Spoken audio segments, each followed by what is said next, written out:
So that last one was getting a little long, and so I cut it off, and we'll pick up where we left off so you can watch it in different pieces. So there are also some types of fibers that are going to be found in the cell. Microfilaments, like actin, which helps with contraction and crawling and moving and pinching action. Microtubules, which will help with movement and materials within the cell. And then intermediate filaments, which are usually very stable and not broken down. Okay. And there's just some kind of diagrams of what those would look like. And that's part of the cytoskeleton that's going to help the cell do certain functions and also help the cell to replicate.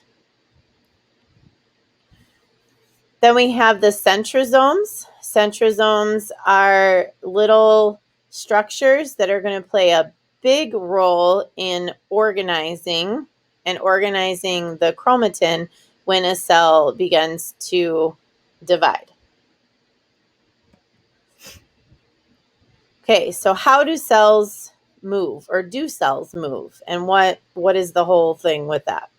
So cell motion is tied to the movement of those actin filaments and microtubules, or sometimes both, depending on what the cell is doing. Now, not all cells move.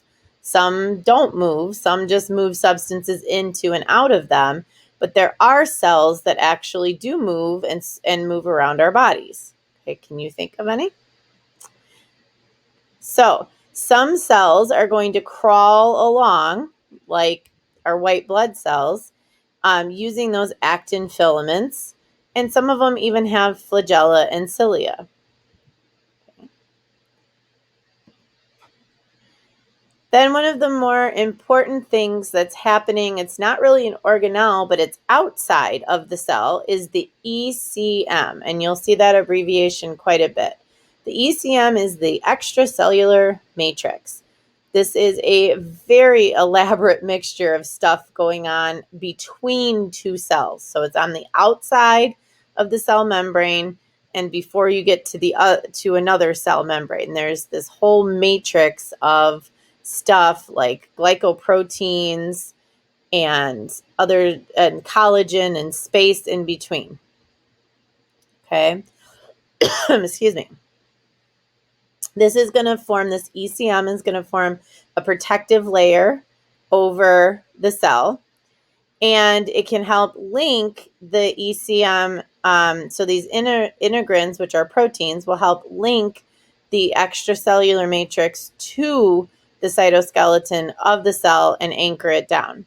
And these integrins can actually influence cell behavior by this. Okay, so there's some other things that cells can do in talking to each other, or I'm sorry, my dog barks a lot, and having these cell-to-cell interactions. So there are some surface proteins that are little markers that will give the cell identity that say, hey, I'm an Amy cell, or hey, I'm a Sarah cell, or whatever. Whoever you are, it's going to mark it as your cell. Okay, and that's how the cells they can make contact and they can read that. So if it's a bacterium, it may not have the right receptor and it'll say, no, you're not going to get in the cell here. This is not you. I don't recognize you. Okay. There's glycolipids that are also on the outside. And these are usually tissue-specific cell surface markers. Again, so we're like flagging the cells and telling what they are. And then there's the idea of recognition that I'm talking about, of what cells are your cells and what cells are not your cells. And that's what your immune system needs to do. People that have organ transplants need to take anti-rejection drugs because that organ doesn't have the exact same receptors, and so the body doesn't recognize that organ as its own, and it will attack it because it feels like it's a foreign invader. Okay. Then we have our cell connections. So there's a couple different kinds of connections that cells have. There are adhesive junctions, tight junctions or septate, and communicating junctions. So adhesive junctions are mechanically attached pieces. So there's parts of the cytoskeleton that are attached to neighboring cells or to the extracellular matrix through things like adherins and desmosomes. That's the kind of connections they are. And we'll get more into these as we talk about cell communication. There's also septate or tight junctions, which connect the plasma membrane of adjacent cells in a sheet. So there's no leakage. So like think of like xylem in a plant that has to transport water. And then there's communicating junctions. And those are areas where signals can pass directly from one cell to another. And that would be things like a gap junction. Okay. So here's just another, here is an image to show you the different kinds of cell junctions. So we've got two plasma membranes. So these would be like two cells here. And then this space here in this gray would be the ECM, the extracellular space. Okay. So a tight junction is basically just like it sounds, touching. This would be the desmosomes.